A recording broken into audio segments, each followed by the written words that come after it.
Assalamualaikum warahmatullahi wabarakatuh. Good day everyone! So ngayon, isi-share ko po sa inyo ang aming dessert for today. So, mango graham cake ang gagawin natin. So, magbabalat muna tayo ng mangga.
So ngayon, ipapile na natin ang ating graham crackers. So ganyan ang gagawin natin para mas maganda.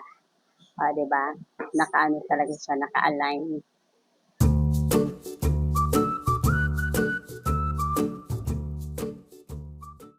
So ayan, maglalagay na tayo ng cream.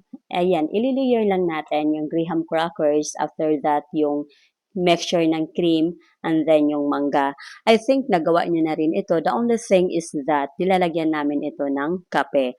So, nahuli lang yung kape kasi nakalimutan ko. So, heto na.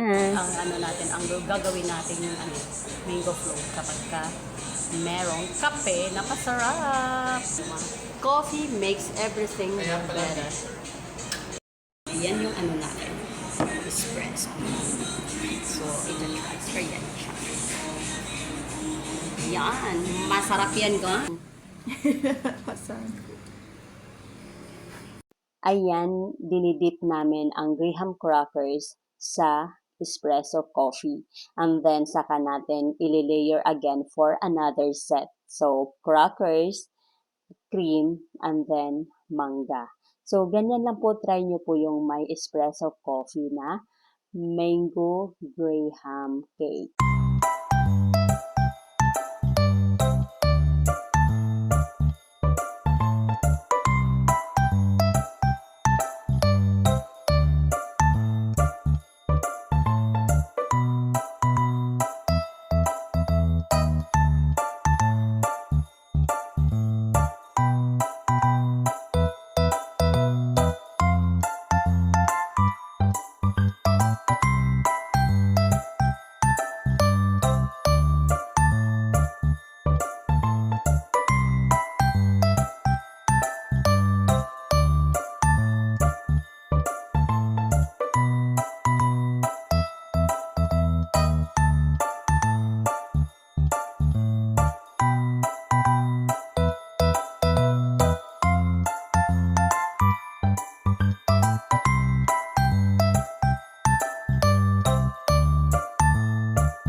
Ayan, kinakrush natin ang graham crackers. Pero meron din po kayong mabibili na crushed grahams na. And then, itatoppings natin yan. And after that, ilalagay natin sa refrigerator. And after few hours, pwede nang kainin. So, ayan po ang aming mango graham cake na may pagmamahal. So, kapag kayo ay nagluluto, laging lagyan natin ng special ingredients na pagmamahal para laging masarap. So ayan po, I hope that you've enjoyed and try this one for your own family too.